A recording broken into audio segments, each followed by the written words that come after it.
Charlotte was hired at IU South Bend in '95 as the Director of Campus Diversity and later became the Director of Judicial Affairs. Even though retired in 2013, she continues to teach part-time at IUSB as the Director of Social Work. Her areas of teaching are diversity, pluralism, multiculturalism, undoing racism, and confronting bias. She served the City Council. She served the City of South Bend as the elected official on the South Bend Common Council from 1995 to 2007. And Sister Charlotte was the first black president and repeated as president 2 additional terms. Her areas of interest while on the council were neighborhood development, neighborhood revitalization, and human rights for all. She has been shown appreciation by community with many awards, too numerous to even mention. But she loves to serve her beloved community, serving on different community boards and organizations. She's a proud member of Mount Carmel Missionary Baptist Church, led by Pastor Ricardo Taylor Sr., and she is married to somebody everybody knows in South Bend. Amen. Brother Verge, Brother Sage Gilman. Amen. And enjoys her family and friends living here in the wonderful West Side neighborhood. These two are very active in our community, and they've always been on the front line. Amen. For civil rights, and not only that, but for human rights. I thank and praise God that Brother Sage and I, we ran into each other about 5 years ago up in Cass County, Michigan. And we found that we were able to share some insight with one another. Amen. Since then, we've seen each other on several occasions, been able to talk. And he told me one time that he had this wonderful wife. Yeah, man, my wife she's brilliant. She's outstanding. I said, where is this woman? And then he told me her name, and then ever since then I've seen her name. So when I was informed that she was coming, at first her name didn't ring that bell. You know, like sometimes we don't remember a whole lot of stuff. Didn't ring the bell, but I saw her this morning. Oh, it's you, amen. I was so thrilled to have her here. So it's such a joy and a pleasure and an honor for me to be able to introduce this son and present it to others. Sister Charlotte Pfeifer Gilman. Please welcome her. Amen.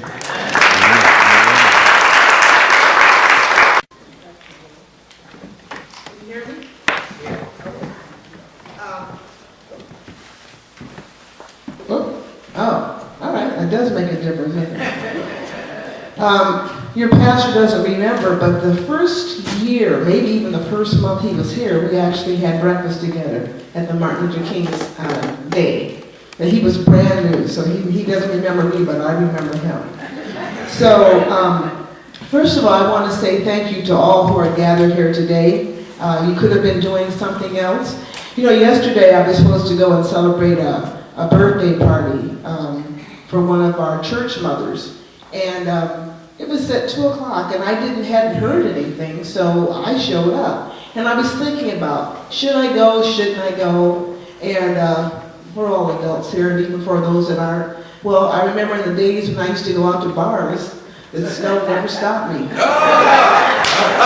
So I thought, I can go to this birthday party. So I did go, and it was canceled, but I showed up. And showing up matters, by the way. I'm going to talk about that. I want to make sure that I give proper thank you and honoring your pastor, Rick Jackson. Thank you so much. I want to say thank you to Imorja Roberson. And by the way, if your DNA is not a Roberson, you certainly can sing like Paul Roberson. And I want to thank my friend Alma Powell and also various people who may have suggested I come here. Thank you for everyone. My favorite thing is speaking to college students or talking to people about going to college. I'm very proud to say that I'm 70 years old, and I'm old enough that they used to say to little black kids, "Go, child, you go to college, go to school. They can't take that away from you." And we heard that. I would be riding my bike down the street and a little old lady would stop me and say, how are you doing? Are you being a good girl? Are you listening to your parents? Are you going to school? I mean, the neighborhood did that to me all the time. I say that because I don't think we do that anymore. A lot of times we're afraid of our young people, so people tell me. But I'll tell you, when I'm out cutting my grass and picking up trash, any young person that walks by my house, I still say, how are you doing? Are you in school? I do the same thing. I'm not afraid of them. If I go out speaking to a young person, I can't think of a better way of going out. And I want to say that to you. Amen. I also want to bring greetings, of course, from my pastor, Pastor Ricardo Taylor from Mount Carmel Baptist Church. You know, he's here with us. So I'm not going to speak a long time. Imora just said, we want you to, this is Black History Month, and we want you to talk about some of your accomplishments. And, well, I'm 70 years old, so I could be talking to you all day. I'm going to talk to you about a few things. By the way, I am so proud to be 70. When I say I'm 70, I'm bragging. Okay? I'm going to talk to you about a few things, but I want to put them in context. Context of parents, the church, the neighborhood, and my beloved IU South Bend. First of all, and I want to focus on three things, and you young people especially, listen to this. The benefits of believing in God. Now, I'm not here to preach to you because you know I can't do better than that. And I have no business preaching to anyone, right? Because I'm still trying to make sure that I'm not like that poem. I am ready, by the way, okay? But the benefits of believing in God. Number one, when you're all alone, and you will be. When human beings fail you, and they will. If you don't believe in God, something greater than man, that you're here for a purpose. You weren't just thrown here. You're here to make this world a better place. And with all the things that can come out at us, and I don't need to tell you all, believing in God will make a difference. It'll make a difference in the choices you make. It'll make a difference in what you do after you maybe make that bad choice. Believing in God matters. The benefits of going to college, well, I already said some of that, but when you have an education, they can't take that away from you. They can't take that away from you if you're in prison, if you're in the county jail, if you're in a hospital, if you're in a coma, if you are sick. They can't take your education away from you. I also think that education makes us better. It just makes us, you know, some people say that human beings are kind of bestial when we're born. We're wild, we're out of control. Education makes us listen and write poetry. Education makes us sing and listen to music. Education makes us say, hello, how are you? How are you doing? Education makes us say, well, you're a different color than me, but you know your eyes are where my eyes are, and you got arms, and you know you kind of look like me. We're probably the same, right? Education can say, well, I'm a Baptist, and you know, I'm Muslim, and well, I'm Hindu, and well, I don't believe in God at all. I believe there's something out there, but I'm not sure what it is. Education will make you still befriend that person. So that's what education does. I also want you to know the benefits of knowing who you are. I want to say that again. The benefits of knowing who you are. Now what does that mean? Well, I had the honor and the blessing and the privilege of going to Africa last year. And by the way, we should all go to Africa. Because we all came from Africa.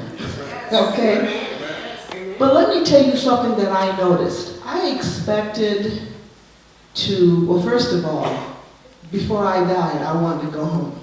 I did, to the motherland. I expected to be thrilled to be in Africa, but what I didn't expect was for the people in Africa to be thrilled to see me. I just didn't expect that. So you all know I wear dreadlocks. By the way, my dreadlocks are not fashion. My dreadlocks are political, philosophical, and I won't cut them off until black people are treated like everybody else. That's what I'll cut my dreadlocks off. Dreadlocks, you can't separate them. Because the pain of black people cannot be separated. And that's what dreadlocks mean. So I say that because when I walk down the roads in Africa, people would yell out, Rasta. You're talking to me. I'd say, or they would say mama, because I'm a 70-year-old black woman. And in Africa, that still means something. I'm proud to say it still means something in the African American community too. Yeah. Amen. Yeah. I tell you, I worked in corrections all my life. I've worked with people who have done terrible things. Not terrible people. You notice I didn't say terrible people. I have never, and I've bossed people around. Some of them were 6'5" and weighed 250 pounds. I'm 5'2", and how much I weigh is none of your business. But I bossed them around, and they always say, yes, ma'am. I've never had anyone disrespect me. I think it's because they know I care about them. Yeah. And you know when someone cares about you, it's not words. It's some other form of communication, isn't it? You know when someone cares about you. And everything I ever said to them was for their own good. So I guess that's why they let me boss them around. So those are the three things I want you to think about. I also want to mention and give notice to, and by the way, your PowerPoint was so powerful. I mean, I could speak about that, right? But there's a couple things that I think as black people in particular, and all of us in general, some things that we need to think about. Number one, there's a book out called Stamped from the Beginning. And it's by Dr. Ibrahim Kendi. And he was here at Notre Dame, I believe, last year.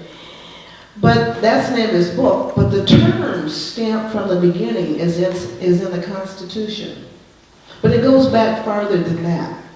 Stamped from the beginning means that black people, because of our color, that the world, as it was trying to, well, you know, it's all about money. What do they say, the Benjamins?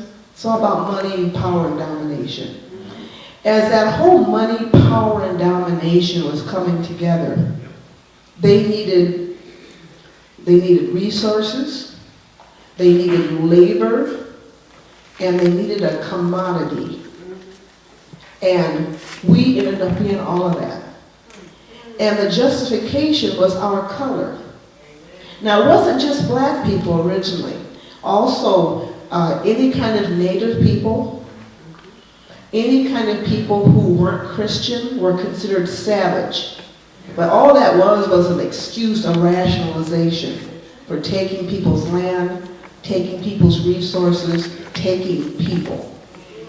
But I want you to know that you should read, because this just didn't start last year with the 45th president being voted in. No. It didn't just start with the United States of America that Columbus did not discover. Amen. You all know that, don't you? Yeah. Thank you. Okay.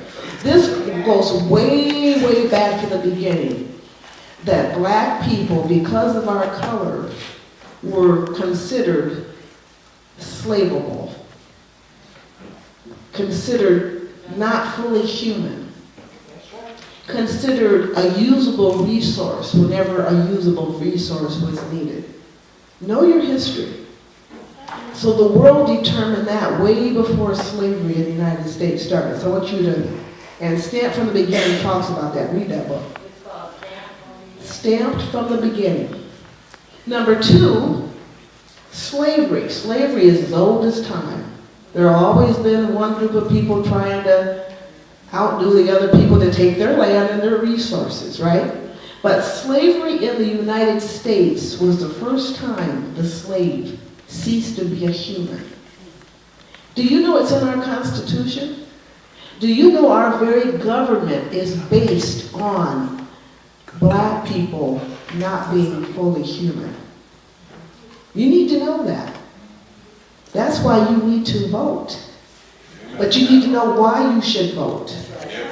Because our Constitution and the Electoral College needs to be changed. Because it's based on us not being fully human. The second thing you need to know about is a book, there's a movie out called I Am Not Your Negro by James Baldwin. It's bad, isn't it? James Baldwin was a gay black man. A very deeply religious gay black man who had to leave this country and go live in another country in order to have the life that we all want. Now again, I'm not here to moralize, I'm just telling you the facts. James Baldwin was one of the brightest stars ever born, anytime, and he came right here from the United States. But watch that. I am not your Negro. And by the way, I am not your Negro. Amen. Okay. There's another wonderful book, I'm getting to it, just hold on. The Warmth of Other Suns, written by Isabel Wilkerson. By the way, in a couple of weeks, the St. Joe County Library is bringing her here on a Monday. You can see her. The Warmth of Other Suns, first of all, is a quote by, and I just went out of my brain, it might come back, James Wright, the author Wright. He wrote in his book, they left seeking the warmth of other suns, S-U-N-S. And the Warmth of Other Suns talks about the migration of black people from the South. Started about roughly 1917, World War I, ended roughly 1974. Black people in the South, well, you saw the video. That was mild, by the way. Okay? What you witnessed today is mild compared to how black people were treated in the South. By the way, read To Kill a Mockingbird if you really want to know. But anyway, after World War I, in World War I, black men, were drafted, and they went to Europe and other places in the world, and guess what? They were treated like men, respected, and welcomed. And then when they got back home, they were treated like Negroes again. Okay, they had to sit in the back of the bus and make a quarter a day, and if a white man's coming down the street, you had to get in the street, and all that kind of stuff that went with it. And they said, wait a minute, I know there's better things out there. See what education will do for you? There's better things out there. They caught the first train, horse, they walked, anything that, Gladys Knight and the Pips. I'm sorry, I'm a 60s kid. The midnight train, right? They caught the first thing smoking and left the South. They went anywhere they could go. They went to California. They came to Detroit. They went to Boston. They went to Minnesota. They went everywhere, escaping, looking for something better.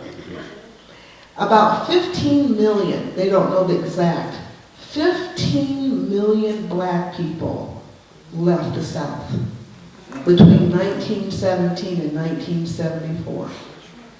Well, that brought the South, what did that do to the South? It took away resources, right? Labor. It helped bring the South to its knees and make it ready for that civil rights movement that we witnessed, right? But for that, everything is but for, okay? So that's another book. Let's talk a little bit about that civil rights movement of the 50s and 60s that we witnessed. By the way, another shameless plug, The IUSB Civil Rights Heritage Center every 2 years takes students and people on what's called Freedom Summer. And you can walk across that Edmund Pettus Bridge.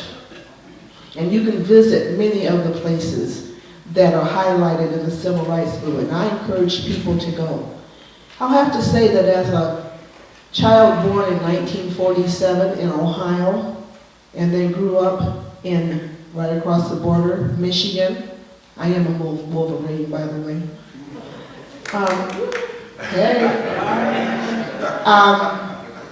My father came from the South, my mother came from the North, but I grew up, 1947 was right after World War II.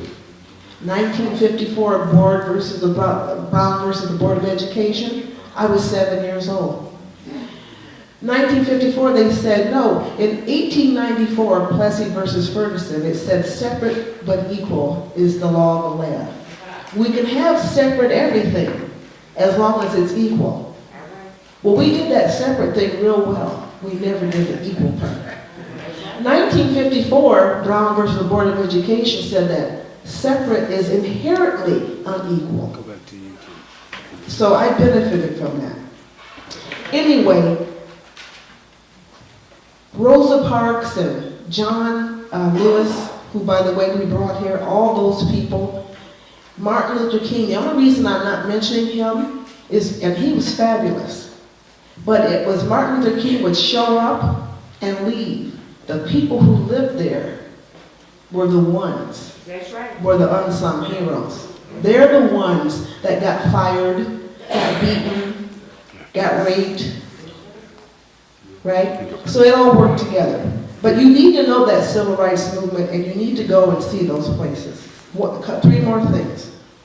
I know you've heard of Ta-Nehisi Coates. He wrote a book called Between the World and Me. It was after the young man from Florida who was with the hood was killed. Trayvon Martin, thank you. He had a 14-year-old son at the time. And he wrote a letter to his son, explaining to his son about being a black man in the United States. By the way, James Baldwin had done that before, wrote a letter to his nephew. But that's okay. Ta-Nehisi Coates is, that's another way. The other thing is that, I know I'm kind of scattered, but I am kind of scattered. That's the way I am. It is. I do know where I'm going, though. And I know where I've been.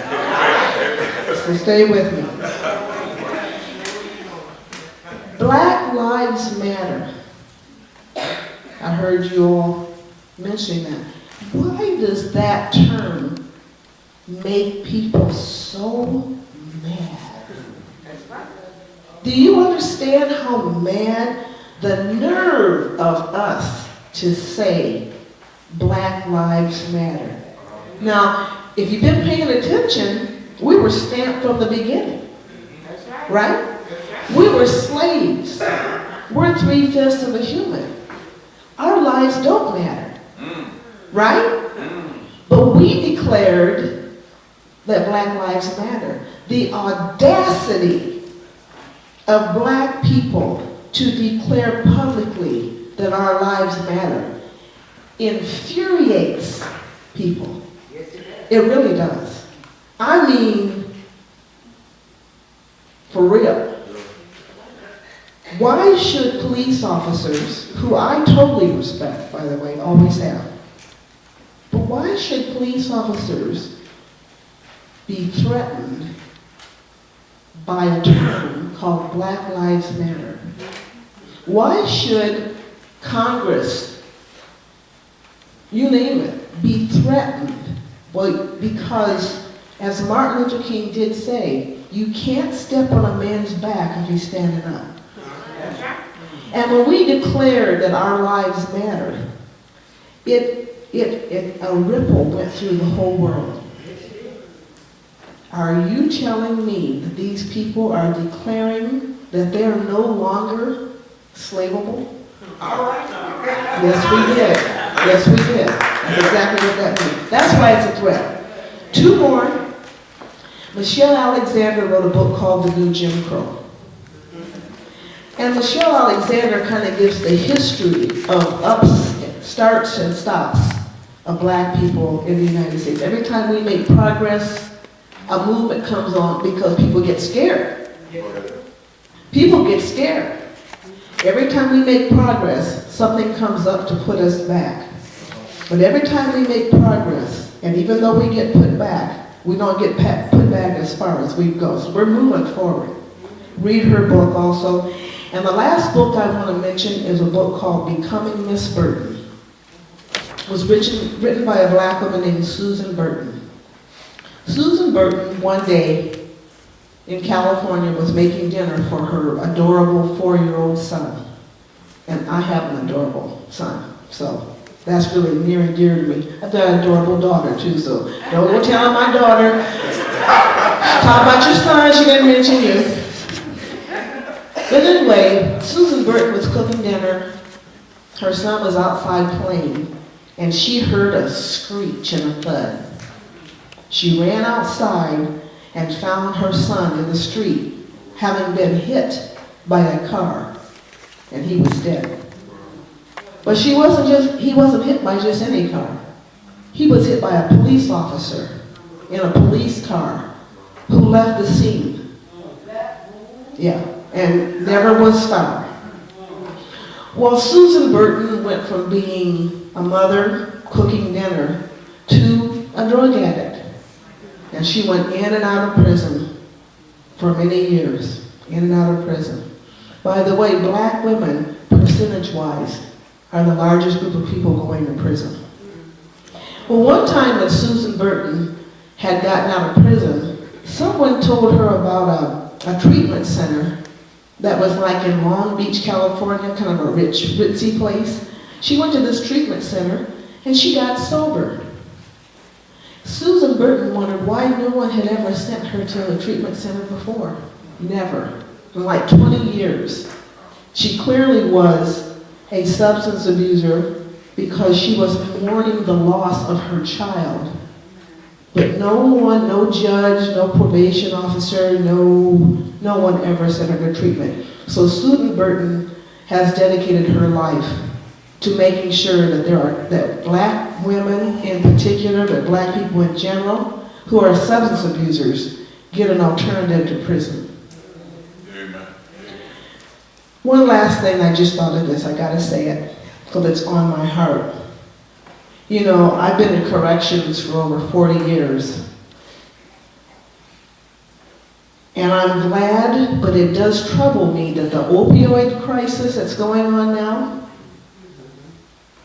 well, it's a different color nowadays. There are a lot of white people using opioids. But now they're thinking about, instead of sending people to prison, let's send them to treatment. All right. I'm telling you, I've been around 70 years, so. Now they've come up with an injection that when a person can die, if you inject them, it brings them back to life. Where was that? All right, come on. 30 years ago when the opioid crisis was black. So just pay attention to this modern day white opioid crisis and how we respond. And it's different than it was us. Now, the benefit is, I don't want to see white people going to prison either. I don't want to see white people drug addicts either. All right. We will benefit from that. But I would be lying to you, and that's why I'm in church. Pray for me. I'd be lying to you if it didn't really, well, let me clean it up. It hurts me. It does hurt me. It hurts me. It hurts my heart that these people are seen as more important than we. That hurts me. And it does make me mad. But I'm still glad. Okay?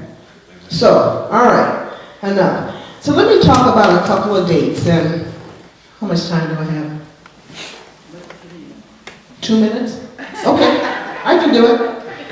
You know they say between the dash? Yeah. Well, I'm in it.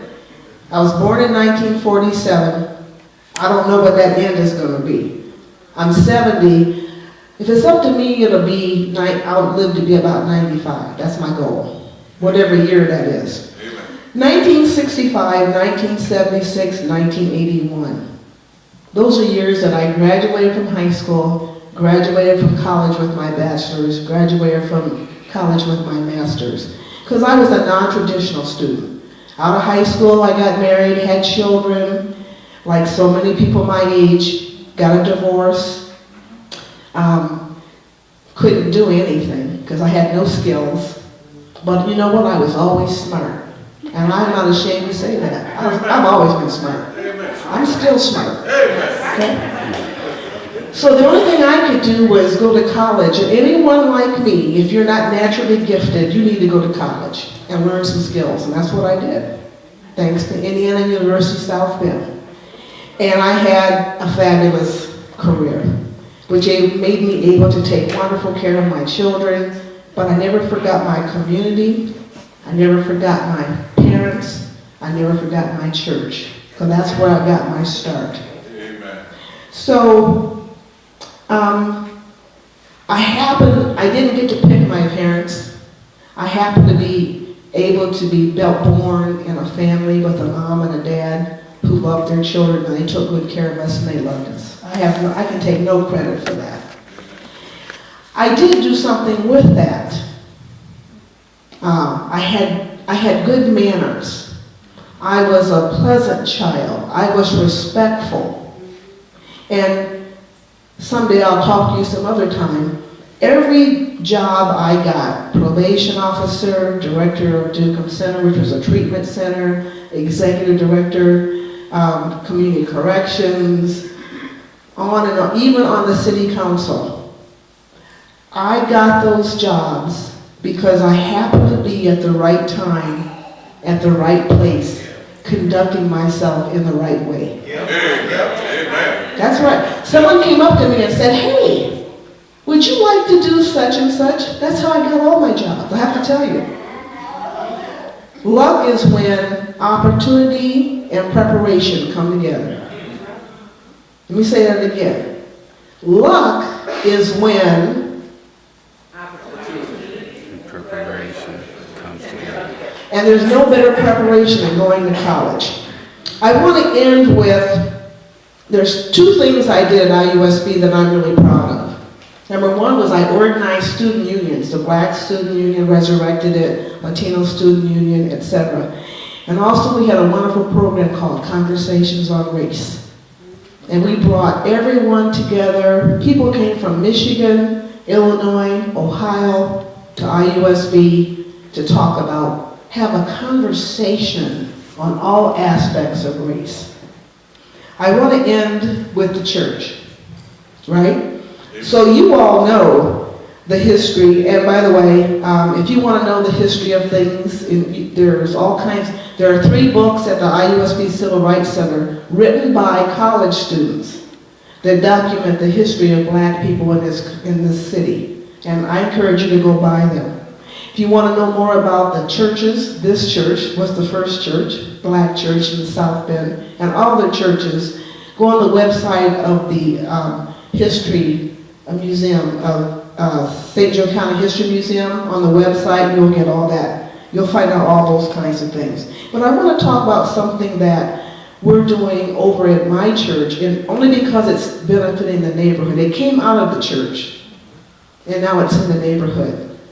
The neighborhood on the southeast side, there's about 5 or 6 churches. None of the members live there, including me. So what we're trying to do is revitalize that neighborhood. We want people to live there. We want businesses to grow there. We want to revitalize it. We're building 2 new homes there this year. So in ending, I want to say, and you know Baptist people get to close 3 times. This is my 3rd closing. I'm through. The combination of family, neighborhood, not the neighborhood you live in, but what you do in your neighborhood, and church. Remember, when you're alone, when human beings fail you, God will be there. Amen. Give you the strength. Yes. Going to school, because that knowledge is always there, and all kinds of wonderful ideas come out of the church, including this one. So I'm going to close, and I just thank you so much. And having this College Sunday, I can't think of a better thing. I think about Mrs. Ellison, who's not here. I've been in this church. I believe Mrs. Williams, didn't she go to this church? I think about all